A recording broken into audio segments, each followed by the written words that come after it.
খেলতে নামছি, খেলবো, হোক মৃত্যু অথবা বিজয়, দুইটার যে কোনো একটা অ্যাচিভ করব। এই মুহূর্তে ক্ষমতাসীন সর্বোচ্চ নেতা আছেন, তার স্পষ্ট বার্তা লড়াইয়ের মাঠ থেকে পেছনে যাবে না।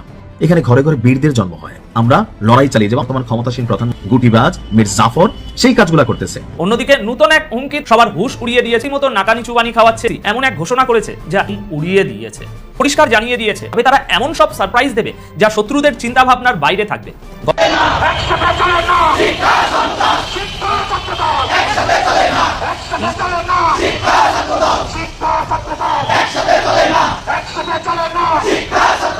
ছাত্র দলের সন্ত্রাসীদেরকে বলতে চাই, আপনারা আগুন নিয়ে খেলছেন, আগুন নিয়ে খেলবেন না। আওয়ামী লীগের সন্ত্রাসীরা এবং বাংলাদেশের বামপন্থীরা লগি বইটা দিয়ে এদেশের মানুষকে পিটিয়ে হত্যা করেছে। ঠিক একই কারণে আজকে শাহবাগ নাই পুলিশের সহায়তায় আমার ভাই মোসাদ্দিকের উপর, জুবাইরের উপর বর্বরোচিত হামলা হয়েছে। সারা বাংলাদেশ থেকে একযোগে বাংলাদেশ ইসলাম ছাত্র শিবির কঠিন বার্তা দিয়ে দিয়েছে যে ক্যাম্পাসগুলোতে কোনো সন্ত্রাস টলারেট করা হবে না। দর্শক, একই সাথে তারেক জিয়ার একটা ভয়াবহ এক্সপেরিমেন্ট শিবির ব্যর্থ করে দিয়েছে এবং শুরুতেই ছাত্রদল বিএনপির এমনকি তারেক জিয়ার 20 দাঁত ভেঙে দিয়েছে কার্যত। যাদেরকে আপনারা বলেন গুপ্ত গুপ্ত, তাদের জন্য আজ আপনারা মুক্ত। হ্যাঁ, গুপ্ত থাকতে হেরম লাগে, হেরমালারাই গুপ্ত থাকতে পারে, যে কোনো লোক গুপ্ত থাকতে পারে না। দেখেন না, বাংলাদেশের সমস্ত গোয়েন্দা খুঁজা বাইর করতে পারে নাই, পার্শ্ববর্তী দেশ থেকেও ভাই পুরো গোয়েন্দা বিভাগ খুঁজা বাইর করতে পারে নাই। কিভাবে যে 5ই আগস্ট হয়ে গেল। আসসালামু আলাইকুম দর্শক, বাংলাদেশের বর্তমান রাজনৈতিক প্রেক্ষাপট নিয়ে আজকের এই ভিডিওটি সাজানো। ভিডিওর শুরুতেই অনেকগুলো ভিডিওর অংশ বিশেষ আপনারা অলরেডি দেখে ফেলেছেন, দেখেই বুঝতে পেরেছেন যে আজকের এই ভিডিওটি কতটুকু গুরুত্বপূর্ণ এবং আকর্ষণীয় হতে চলেছে। সবাইকে বলবো আজকের এই ভিডিওটি আপনাদেরকে ধৈর্য সহকারে দেখতে হবে এবং প্রত্যেকটি বিশ্লেষকের বিশ্লেষণগুলো মনোযোগ সহকারে শুনতে হবে, তাহলেই আজকের এই ভিডিওর সারমর্ম জানতে পারবেন বা বুঝতে পারবেন। তো চলুন তাহলে কথা না বাড়াই, একটা লাইক দিয়ে সবগুলো ভিডিওর বিস্তারিত আলোচনাগুলো শুনে আসি। সরকারি সিটি কলেজে ছাত্র দল এবং ছাত্র শিবিরের ভিতরে যে রক্তক্ষয়ী সংঘর্ষটা হলো, সেখানে তো ছাত্র দল ছাত্র শিবিরের এক কর্মীকে কুপিয়ে পায়ের রক কেটে দিল। এই ঘটনার পরে আমি যে ভিডিও করেছিলাম সেখানে আপনাদেরকে আমি বলেছিলাম যে 2-3 দিনের ভিতরেই বাংলাদেশের সমস্ত শিক্ষা প্রতিষ্ঠানগুলোতে ছাত্রদল এইভাবে হামলা চালাবে, পরিকল্পিতভাবে অস্থিতিশীল পরিবেশ তৈরি করবে এবং নতুন করে একটি উত্তেজনাকর পরিস্থিতি তৈরি করে তারা মূলত ক্যাম্পাসগুলো দখলে নেবে। শুরু হয়ে গেছে কিন্তু। গতকাল রাতে তারা শাহবাগ থানার ভিতরে ডাকসুর সমাজ সেবা সম্পাদক এবং সাহিত্য সম্পাদক এবি জুবায়ের, মোসাদ্দেক এদেরকে থানার ভিতরে পিটিয়েছে পুলিশকে সরিয়ে দিয়ে। পুলিশ সাথে থাকলে ছাত্রদল অবশ্য খুব ভালো পারফর্ম করতে পারে। থানাগুলোতে যখন বিএনপি ক্ষমতায় থাকে তখন তারা খুব ভালো পারফরমেন্স দেখাতে পারে। এক্ষেত্রে ছাত্রদল প্রচন্ড সাহসী, তাদেরকে এর জন্য প্রশংসা করতেই হয়। গতকাল ঈশ্বরদী কলেজেও ছাত্র শিবিরের পূর্ব ঘোষিত একটা সমাবেশ, চট্টগ্রামে যে রক কেটে দিল ওইটার প্রতিবাদ সমাবেশ ডেকেছিল ঈশ্বরদীতে, সেখানেও তারা গিয়ে হামলা চালিয়েছে। এই হামলাগুলো চালানোর পরে তারা একটা জিনিস কিন্তু সামনে আনার চেষ্টা করছে যে গুপ্ত বললে শিবির খেপে কেন, তাহলে শিবির গুপ্ত। আসলে এইটা একটা বয়ান তৈরি করার চেষ্টা করছে। গুপ্ত বললে কি শিবির খেপে? গুপ্ত বললে শিবির খেপছে না তো, বরং আপনারা দেখেছেন, আমি এখানে দেখিয়ে দিচ্ছি, যেখানে যেখানে তারা গুপ্ত শব্দটা লিখেছে শিবির সেখানে গিয়ে ফটো সেশন করেছে, চা খেয়েছে, ওইটার মার্কেটিং করেছে, ছাত্রদলকে ধন্যবাদ জানিয়েছে যে অবশ্যই গুপ্ত রাজনীতি থাকবে না। কারণ গুপ্ত রাজনীতি ছাত্রদলের সাধারণ সম্পাদক নাসিরউদ্দিন তিনি একটা বক্তব্যে, দেখুন আমি একটু দেখাই এটা, তিনি বলছেন যে বিগত 17 বছরে ঢাকা বিশ্ববিদ্যালয়ের ছাত্রদল কোনো কর্মই কাজই করতে পারে নাই, তারা এখানে আসতেই পারে নাই, বলছে গুপ্ত ছিল। গত 17 বছর ধরে বাংলাদেশে শুধু ঢাকা বিশ্ববিদ্যালয় কোনো ক্যাম্পাসগুলোতে বাংলাদেশ জাতীয়তাবাদী ছাত্র দলের কোনো নেতাকর্মী প্রকাশ্যে অবস্থান করতে পারেনি। তাহলে শিবির তো জানে কারা গুপ্ত ছিল। আমরা ওই সময় দেখেছি যখন প্রচন্ড আন্দোলন সংগ্রাম হচ্ছিল, হরতাল অবরোধ, তখন বিএনপির কোনো নেতাকর্মীকে তো আমরা মাঠে পাই নাই। আমরা তো ওগুলো দেখেছি, সব সময় টিভির সামনে বসে থাকতাম।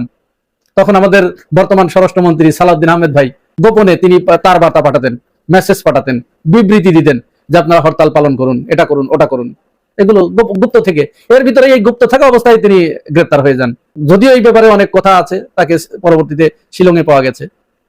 তো তাহলে এখানে ন্যারেটিভ দাঁড় করানোর চেষ্টা করছে যে শিবির গুপ্ত বললে খেপে কেন। না, শিবির গুপ্ত বললে খেপে না, এটা একটা ন্যারেটিভ দাঁড় করানোর চেষ্টা করছে। শিবির এটাকে আরো প্রমোট করতেছে যে আরো লেখো, অবশ্যই গুপ্ত এই কথাগুলো লিখে দাও, খাম্বার উপরে গুপ্ত লিখে দাও, ইত্যাদি কথা তারা বলছে, কিন্তু ন্যারেটিভ দাঁড় করানোর চেষ্টা করছে। এই যে ডাকসুনে তাদেরকে যে আটকে রেখেছিল, তাদেরকে যখন ছাত্র শিবির ধানমন্ডি থানায় ছাড়াতে গেছে, তাদেরকে সারা রাত সেখানে আটকে রেখেছে, তদন্ত ছাড়া তাদের নাকি সারা যাবে না পুলিশ বলছে। অথচ এই চট্টগ্রাম কলেজে যে ছেলেটা প্রকাশ্যে কিরিচ চাপাতি দিয়ে যার গোড়ালি বিচ্ছিন্ন করে দিল, রক কেটে দিল, ওকে কি গ্রেপ্তার করেছে? করে নাই তো, গ্রেপ্তার করে নাই। বরং চট্টগ্রামে শিবির সন্দেহে একটা ছেলেকে গ্রেপ্তার করে নিয়ে গিয়েছিল, যেটা ওই আওয়ামী লীগের আমলে শিবির সন্দেহে। চিন্তা করেন কিন্তু কোন দিকে দেশ চলে যাচ্ছে। শিবির সন্দেহে তাকে গ্রেপ্তার করেছিল, পরে সেখানে জিজ্ঞাসাবাদ করার পরে দেখা গেল যে সে আসলে ছাত্র দলের কর্মী এবং তিনি ওই চট্টগ্রামের ওই আসনের এমপির 3টা পেজ তিনি একা চালান, 3টা পেজের তিনি অ্যাডমিন। এই দেখুন একটু ভিডিওটা দেখুন। যে দেখেন তাকে আটক করা হলো ভুয়া সাংবাদিক হিসেবে, এবং তার এই যে ফেক আইডি গুলো করে দেখেন, এই আরো অনেকগুলো নাকি সে লগ আউট করেছে। এই হচ্ছে তাদের অবস্থা। ছাত্রদল ঠিক এই কাজটি করেছিল 2002-03 সালে। কি করেছিল ভিডিওটা আগে দেখুন, তারপরে কথা বলি। ছাত্রদল নেতাকর্মীরা দলের শৃঙ্খলা বিরোধী ব্যাপক কর্মকাণ্ড চালায়। বিশেষ করে ঢাকা বিশ্ববিদ্যালয় সহ দেশের বিভিন্ন বিশ্ববিদ্যালয় ও কলেজের হলগুলো দখল ও ছাত্রছাত্রী খুন ও লাঞ্ছিতের ঘটনায় সারা দেশ ছাত্রদলের বিরুদ্ধে ফুঁসে ওঠে।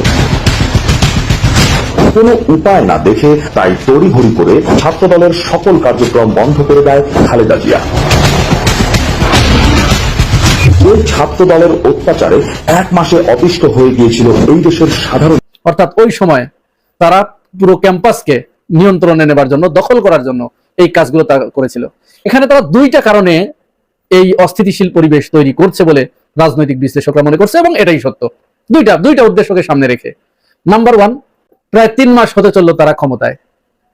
এমত অবস্থায় দেশের প্রায় 5টা সবচেয়ে বড় বিশ্ববিদ্যালয়, সেখানে তাদের কোনো আধিপত্য নাই। এখানে তারা ওইভাবে তাদের শক্তি প্রদর্শন করতে পারছে না, শোডাউন করতে পারছে না।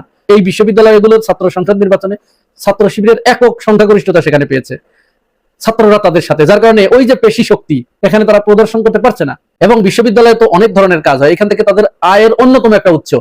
এই আয়ের উৎস তো তাদের এখন পর্যন্ত বন্ধ হয়ে গেছে, কারণ ছাত্র দলের যে কেন্দ্রীয় সভাপতি রাকিব, তার বয়স কত? সে 2005-06 সেশনের সম্ভবত ছাত্র। তার কাছে 5 আগস্টের পরপরই জিজ্ঞাসা করেছিল এক সাংবাদিক যে আপনারা কমিটি দিচ্ছেন না কেন, আপনি ছাত্র দলের সভাপতি এখনো থাকেন কি করে? সপ্তাহ ছাত্রে ভরপুর। সে বলেছিল যে না, আমরা এই মুহূর্তে কমিটি দিব না, কারণ আমরা দীর্ঘদিন ত্যাগ স্বীকার করেছি, আমাদের এখন একটু মূল্যায়ন করার প্রয়োজন আছে। তার মানে বুঝতে পেরেছেন, দীর্ঘদিন তারা ত্যাগ স্বীকার করেছে, কোনো উপার্জন করতে পারে নাই। এই কমিটির ভিতরে থেকে কিছু উপার্জন করে যখন তাদের পকেট ভরে যাবে তখন তারা নতুন কমিটি দিবে। এটা ছাত্র দলের সভাপতি রাকিবউদ্দিন নিজে বলেছে। তাহলে কি হলো? তো এই জিনিসটা তো বন্ধ হয়ে গেছে, পারছে না। তাহলে এটা সরকারের জন্য যেরকম একটা বিব্রতকর পরিস্থিতি তৈরি করেছে, ছাত্র দলের জন্য এরকম বিব্রতকর পরিস্থিতি যে কিরে ক্ষমতায় আছি 3 মাস হয়ে গেল, এখনো আমরা ক্যাম্পাসগুলোতে আমাদের শক্তি প্রদর্শন করতে পারছি না। কেন্দ্রীয় থেকেও তাদেরকে চাপ দেওয়া হচ্ছে, এমপিরা মন্ত্রীরা তাদেরকে চাপ দিচ্ছে, কি রাজনীতি করো তোমরা, ক্যাম্পাসগুলো কেন এখনো দখলে নিতে পারছো না? ব্যাস, তারা এবার হামলে পড়েছে, ঝাঁপিয়ে পড়েছে ক্যাম্পাসগুলো দখলে নেবার জন্য। যে করেই হোক ক্যাম্পাস তাদেরকে দখলে নিতে হবে। তারা এইভাবেই আধিপত্যবাদ কায়েম করার জন্য, আধিপত্য বিস্তার করার জন্য তারা এইভাবেই মানুষের উপরে মেরে কেটে গালিগালাজ করে তারা ওইটাকে শোডাউন দিয়ে সেখানে দখলে নেয়। শাহবাগ থানার ভিতরে গতকাল এবি জুবায়ের এবং মোসাদ্দেককে তারা যে ভাষায় গালাগালি করেছে, খালেদা জিয়ার ভাষায়, বস্তির পোলাপন ছাড়া এগুলো কেউ সম্ভব না। এই ভাষাগুলো অন্য কোনো দলের ভিতরে, ছাত্রলীগের মুখে শুনেছি অবশ্য, অন্য কেউ এই ভাষাগুলো ব্যবহার করে না। আর দ্বিতীয় যে কারণ, সেটার সাথে আবার আরেকটা লিঙ্ক আছে যে ঠিক এই সময়ই কেন, এই সময় এসে কেন ছাত্রদল আরো কয়েকদিন পরেও তো করতে পারতো, বা আর কয়েকদিন আগেও তো করতে পারতো, এই মারামারিগুলো, গ্যাঞ্জামগুলো বা আধিপত্য বিস্তার করার চেষ্টা করতে পারতো, এখন কেন? হ্যাঁ, এইখানে আর একটা ব্যাপার আছে। এই মুহূর্তে এই আন্দোলনটা করার কারণ হচ্ছে এই মুহূর্তে সরকারের ভিতরে বড় ধরনের কয়েকটা ব্যর্থতা পরিলক্ষিত হয়েছে। নাম্বার 1, সারা দেশে বিদ্যুতের যে ভয়াবহ অবস্থা। ঢাকা শহরে আপনারা যারা আছেন তারা বিদ্যুৎ পাচ্ছেন, গ্রামে 24 ঘন্টার ভিতরে 17 থেকে 18 ঘন্টা বিদ্যুৎ থাকে না। এবং সামনে যে এই অবস্থার উন্নতি হবে এই ধরনের কোনো লক্ষণ, কোনো আলামত কিচ্ছু নাই। তাহলে গ্রামের লোকজন তো অলরেডি ফুঁসে উঠতে শুরু করেছে। এর ভিতরেই সংসদে দাঁড়িয়ে বিদ্যুৎ প্রতিমন্ত্রী, সম্ভবত তিনি ঘোষণা দিলেন যে আমরা ঢাকাতেও লোডশেডিং এর ব্যবস্থা করব, লোডশেডিং দিতে হবে। তো ঢাকায় যদি লোডশেডিং হয় আর ঢাকার জনগণ যদি ফুঁসে ওঠে, তো ঢাকায় যদি লোডশেডিং হয় তাহলে ঢাকার জনগণ তো ফুঁসে উঠবে, সরকারের উপরে তো চরম নাখোশ হয়ে উঠবে। আর এর ঢেউ গিয়ে লাগবে বিশ্ববিদ্যালয়গুলোতে। হলে যখন বিদ্যুৎ থাকবে না তখন বিশ্ববিদ্যালয়গুলোর হল থেকে প্রতিবাদী মিছিল বের হবে, তখন সরকারের 12টা বেজে যাবে, গদি নড়বড়ি হয়ে যাবে, তার ইমেজ ক্ষুণ্ণ হবে। যার কারণে ঢাকায় লোডশেডিং দেবে তার আগে তারা ক্ষেত্র প্রস্তুতের জন্য বিশ্ববিদ্যালয়গুলোতে তাদের এখন আধিপত্য এবং শক্তির জানান দেবার জন্য, তাদের নিয়ন্ত্রণে রাখার জন্য, যেন কোনো ছাত্র এই লোডশেডিং এর ভিতরে রাস্তায় না নামতে পারে, মাঠে না নামতে পারে, আন্দোলন করতে না পারে, ঢাকার জনগণ যাতে রাস্তায় না নামতে পারে, এই ব্যবস্থার জন্য মূলত এই কাজ তারা করছে। ঢাকার বিভিন্ন জায়গায়, বুয়েটের ভিতরে কাল গ্যাঞ্জাম হয়েছে, ঢাকা বিশ্ববিদ্যালয় তো হলো, ধানমন্ডির আশেপাশে সমস্ত জায়গায় 2-1 দিনের ভিতরে দেখবেন যে একেবারে এইভাবে ডিজাস্টার করে ফেলবে। সারা বাংলাদেশে তারা এইভাবে ক্ষমতা প্রদর্শন করে তারা দখলে নিয়ে নেবে, মাঠ দখলে নিয়ে নেবে। এটা হচ্ছে দখলের রাজনীতি। 1991 সালের পরে 1996 সাল আসলো না, ওই সময় কিন্তু এই গ্যাঞ্জাম গুলো এতটা হয় নাই। কারণ কি, ছাত্রলীগ তখন আসলো, আর ওরা আপোষে ছাত্রলীগের কাছে ছেড়ে দিয়ে সব পালিয়ে চলে গিয়েছিল, যার কারণে ওই সময় এতটা হয় নাই। তারপরে 96 থেকে 2001 সালে যখন আবার ক্ষমতায় আসলো, তখন আবার ছাত্রলীগ তো পালাতে চায় নাই, তখন তারা ছাত্রলীগকে তাড়ানোর জন্য, দখলে নেবার জন্য এই কাজগুলো করেছে। 2002-03 এই যে ভিডিওটা আমি দেখালাম। আবার 2008 সালে যখন তারা ক্ষমতা ছেড়ে দিয়েছে, তখন ছাত্রলীগকে এই শক্তির প্রদর্শন করতে হয় নাই, কারণ তারা আগেই পালিয়ে গেছে। ওই যে আগেই বলেছি, পুলিশের সাথে থাকলে ছাত্রদল খুব শক্তিশালী, খুব তেজবান। ডাকসু নেতা এবি জুবায়ের মোসাদ্দেকের উপর যে ভয়াবহ হামলা চালিয়েছে শাহবাগ থানায়, ছাত্রদল যে পরিকল্পিত মব করেছে, এই ঘটনার নেপথ্যে কারা, কিভাবে ঘটেছে, কেন ঘটেছে, শুনলে একটু অবাক হবে। হ্যাঁ, এর সমস্ত রহস্য এখন আমি ফাঁস করে দিব। দর্শক, ছাত্রদল, ক্ষমতাসীন ছাত্র সংগঠন থানার ভিতরে ঢুকে মব করেছে। আপনি চিন্তা করেন যে আমাদের রাষ্ট্রটা কেমন রাষ্ট্র? এটা কি কোনো রাষ্ট্র? আমরা কোনো সভ্য সমাজে বাস করছি, না একটা আনসিভিলাইজড বর্বর সোসাইটিতে বাস করছি? এদেশে কোনো আইনের শাসন আছে? নেই। যদি থাকতো, যদি কোনো স্বরাষ্ট্রমন্ত্রী থাকতো, যদি কোনো প্রধানমন্ত্রী থাকতো, তাহলে এতদিনে ওই মববাজদের গ্রেফতার করতো। কিন্তু কোনো গ্রেফতার নাই। আছে যারা ভিকটিম, তাদের হয়রানি। তো দর্শক, এটা স্বাভাবিক কোনো মববাজি নয়।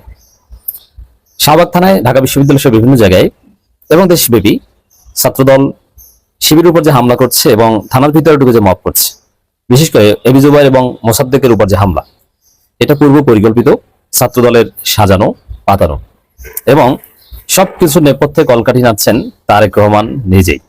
হ্যাঁ, এটা তারেক রহমানের সেকেন্ড এক্সপেরিমেন্ট। প্রথম এক্সপেরিমেন্ট ব্যর্থ হয়েছে। চট্টগ্রাম সিটি কলেজে যে ছাত্রদলের ট্রায়াল, ওটা ছিল তারেক রহমানের ফার্স্ট এক্সপেরিমেন্ট, কিন্তু সেই ট্রায়াল ডিডেন্ট ওয়ার্ক, সেটা কাজ করেনি। এরপর এখন এই থানার ভিতরে বা বিভিন্ন জায়গায় পরিকল্পিত মব, এবি জুবায়ের মোসাদ্দেকদের উপর হামলা, এটা আরো চলবে। এক পর্যায়ে ছাত্রদল লাশও ফেলতে পারে। এভাবে ক্যাম্পাস দখল করতে চাইবে। That is very significant. আমি আসছি কিভাবে। দেখেন, ছাত্রদলকে ক্যাম্পাস দখল করতে হবে, এটা হচ্ছে তারেক জিয়ার অ্যাসাইনমেন্ট। যে বাবারা, তারেক জিয়া ভালোভাবে বুঝেন যে তারেক দেশ চালাতে পারছে না, দেশে ভয়াবহ জ্বালানি সংকট এবং বিদ্যুতের যে ভয়াবহ লোডশেডিং, জনজীবন যেভাবে বিপর্যস্ত হয়ে উঠছে, দ্রব্যমূল্যের যে ভয়াবহ ঊর্ধ্বগতি, এলপিজি গ্যাসের দাম থেকে শুরু করে সবকিছুর দাম যেভাবে বাড়ছে, মানুষ এটা বেশি দিন সহ্য করবে না। এবং বাংলাদেশে একটা দুর্ভিক্ষ লাগতে পারে যদি ইরান যুদ্ধে বেশি খারাপ কিছু হয়, আল্লাহ বাংলাদেশে হেফাজত করুক। তখন তারেক জিয়া ক্ষমতায় টিকে থাকতে পারবেন না, 1.5 বছরের মধ্যেই তার পতন হবে। কেন? ভেরি সিম্পল হিসাব। দেখেন, বিশ্ববিদ্যালয়গুলো যদি ক্ষমতাসীনদের নিয়ন্ত্রণে না থাকে, তাহলে সরকার পতন 1-2 ব্যাপার, যেটা আপনারা দেখেছেন ঢাকা বিশ্ববিদ্যালয় 2024 সালের জুলাইয়ের শেষের দিকে বিশ্ববিদ্যালয়গুলো থেকে ছাত্রলীগকে পিটিয়ে হল ছাড়া করে, ক্যাম্পাস ছাড়া করে শিবির এবং সাধারণ শিক্ষার্থীরা। তারপরে কিন্তু হাসিনা সরকার হাল ছেড়ে দিয়েছে এবং একটা পর্যায়ে হাসিনা পতন হয়েছে। এবং আমাদের 24-এর বিপ্লবটাকে বলা হয় ছাত্র জনতার অভ্যুত্থান বা বিপ্লব। এবং সবকিছুর পরিকল্পনা, সবকিছুর সফলতার মূল ছিল ছাত্র, ঢাকা বিশ্ববিদ্যালয় শিক্ষার্থী, ঢাকা বিশ্ববিদ্যালয়। অতএব ঢাকা বিশ্ববিদ্যালয় সমস্ত হিসাব নিকাশ, ঢাকা বিশ্ববিদ্যালয় সবকিছু। বাংলাদেশের কারা ক্ষমতায় থাকবে কি থাকবে না, কাদের পতন হবে কি হবে না, it depends on Dhaka university. Tareq Rahman knows it very well. এখন তারেক রহমানকে ক্ষমতা পাকাপোক্ত করতে হলে ঢাকা বিশ্ববিদ্যালয়ে লাগারে লাগা ধান লাগা ভিসি তো দিয়েছে, লাগারে লাগা ধান লাগা প্রক্টর দিয়েছে, রেজিস্ট্রার থেকে শুরু করে সবকিছু নিজেদের মতো করে প্রবেশী 2 জন সব ঠিক করেছে। এখন যেভাবেই হোক না কেন, লাশ ফেলে হোক আর শাহবাগ থানায় মব করে হোক, এবি জুবায়ের মোসাদ্দেককে হত্যা করে হোক, এবি জুবায়ের মোসাদ্দেককে এদেরকে হত্যাও করতে পারে, আমি সতর্ক করছি। যেভাবেই হোক না কেন, ক্যাম্পাস দখল করতে হবে যাতে তারেক জিয়া পতনের ঝুঁকিতে না থাকেন। এটা হচ্ছে তারেক জিয়ার ভয় এবং এটা হচ্ছে বিএনপির বা তারেক জিয়ার যে উপদেষ্টা আছেন তাদের টেনশন। এর ফলে তারা শিখিয়ে দিয়েছেন যে যেভাবে হোক ঢাকা বিশ্ববিদ্যালয় দখল করতে হবে, তাতে ভুয়া স্ক্রিনশট সরিয়ে হোক। যেমন দেখেন, এই স্ক্রিনশট এগুলো কারা বানিয়েছে, এগুলো যদি আপনি খোঁজ দেন যে ছাত্রদলের শীর্ষ নেতৃবৃন্দ যারা কেউ কেউ এমপি, নারী সংরক্ষিত নারী আসনে এমপি নমিনেশন পেয়েছেন, এই টাইপের লোকজন এই স্ক্রিনশট ছড়িয়েছে, বানিয়েছে। এগুলো তারা নিজেরা বানিয়ে, নিজেরা শিবির, ডাকসু নেতৃবৃন্দ এদের নামে প্রচার করে, তারপরে নিজেরাই মক করে ক্যাম্পাস দখলের একটা চেষ্টা করছে। কারণ ভেরি সিম্পল, যদি গেস্ট রুম, গণরুম এবং জোর করে ফার্স্ট ইয়ারের শিক্ষার্থীদেরকে জিম্মি করে রাজনীতি করাতে না পারে, তাহলে এই ছাত্রদলের কোনো দাম নাই, তাদেরকে কেউ গুনবে না, এবং ক্যাম্পাসে তাদের চালানোর দাম নাই। এই জন্য গেস্ট রুম, গণরুম কালচার, ম্যানার শেখানো কালচার, এটা ফিরিয়ে আনতে ছাত্রদল বাধ্য, এছাড়া তাদের বাঁচার কোনো উপায় নেই, নাম্বার 1। আর ওই যে ঢাকা বিশ্ববিদ্যালয়ে যে কোনো সময় নাড়াচাড়া দিলে প্রধানমন্ত্রী ক্ষমতাসীন দলের চেয়ার থাকে না, যার ফলে ঢাকা বিশ্ববিদ্যালয়ের ছাত্রদলের রাম রাজত্ব থাকতে হবে, এটা তারেক যে বিশ্বাস করেন, তার ফলে এই এবি জুবায়ের মোসাদ্দেকের উপর হামলা হয়েছে। একটা সিম্পল বিষয় মনে রাখেন, ছাত্রদলের ছেলেরা তারা হাইকমান্ডের নির্দেশ ছাড়া কিছুই করে না। আর ছাত্রদল জানে যে বিএনপি ক্ষমতায়, সেখানে মবের বিরুদ্ধে মানুষ সচেতন, মবের বিরুদ্ধে সংসদে কথা হয়, তো থানার ভিতরে যে তারা মব করবে, এত বোকা ছাত্রদল নয়। থানার ভিতরে মব করেছে, এটা ডেফিনেটলি তাদেরকে তারেক রহমানের পক্ষ থেকে বলা হয়েছে যে তোমরা এরকম একটা কাজ করো, ওরা যেন থানাকেও নিরাপদ মনে না করে। তারপরে তোমরা ওদেরকে একদিন ঝুঁকি নিয়ে পিটিয়ে ক্যাম্পাস থেকে বের করে দাও। আর দেখেন, এটা একটা সমীকরণ মিলাই, যদি তারেক জিয়ার নির্দেশ না থাকতো, বিএনপির হাইকমান্ডের নির্দেশে এটা না হতো, তাহলে আপনারা যেটা দেখছেন, থানা পুলিশ মজা নিচ্ছে, তারা চেয়ে চেয়ে দেখছে, তারা কোনো ভূমিকা পালন করছে না। একজন ভিকটিম থানায় গিয়েছে আশ্রয় নিতে, তাকে হত্যার হুমকি দেওয়া হচ্ছে, সেই ভিকটিমকে গ্রেপ্তার করে সারা রাত রেখে দিয়েছিল বিএনপির পুলিশ, এটা জাতীয়তাবাদী পুলিশ দল, এবং শেষ দিকে সকালের দিকে তাকে মুক্তি দিয়েছে, বা ভোর রাতে মুক্তি দিয়েছে। যদি তারেক জিয়ার নির্দেশে সালাউদ্দিন আহমেদের প্রযোজনায় এই ঘটনা না ঘটতো, তাহলে আপনি নিশ্চিত থাকেন যে থানা পুলিশ এই ধরনের ঘটনা ঘটাতো না। তারা এই মব নিয়ন্ত্রণ করত, তারা এটা একটা সুষ্ঠু সুরাহা করে খুব সহজে সমাধান দিয়ে দিত। কিন্তু থানা পুলিশ যে এনজয় করছে, তারা দেখছে, তারা পাল্টা শিবিরকে হয়রানি করছে এবং ছাত্রদলকে স্পেস দিচ্ছে যে তোমরা আকাম করো, আমরা আছি, কারণ আমাদেরকে নির্দেশনা দেয়া। দর্শক, আশা করি সবগুলো ভিডিওই দেখেছেন এবং সকল বিশ্লেষকদের বিশ্লেষণগুলো মনোযোগ সহকারে আপনারা শুনেছেন। তো প্রত্যেকটি বিশ্লেষকের বিশ্লেষণগুলো শোনার পরে আপনারা কি জানলেন, বুঝলেন, অবশ্যই আপনাদের মূল্যবান মতামত আজকের এই ভিডিওর কমেন্ট বক্সে জানিয়ে দিন। আর হ্যাঁ, পারলে ভিডিওটি শেয়ার করে সবাই দেখার সুযোগ করে দিন। আর আমাদের এই channel Nasir Islamic media centre যদি আপনারা নতুন হন, প্রতিনিয়ত এ ধরনের গরম গরম খবরগুলো পেতে আমাদের এই চ্যানেলটি সাবস্ক্রাইব করে আমাদের সাথে থাকুন। ইতিমধ্যে যারা অলরেডি সাবস্ক্রাইব করে দিয়েছেন, সবাইকে অসংখ্য ধন্যবাদ জানিয়ে ভিডিওটি এখানে শেষ করছি। ভালো থাকবেন সবাই, আল্লাহ হাফেজ।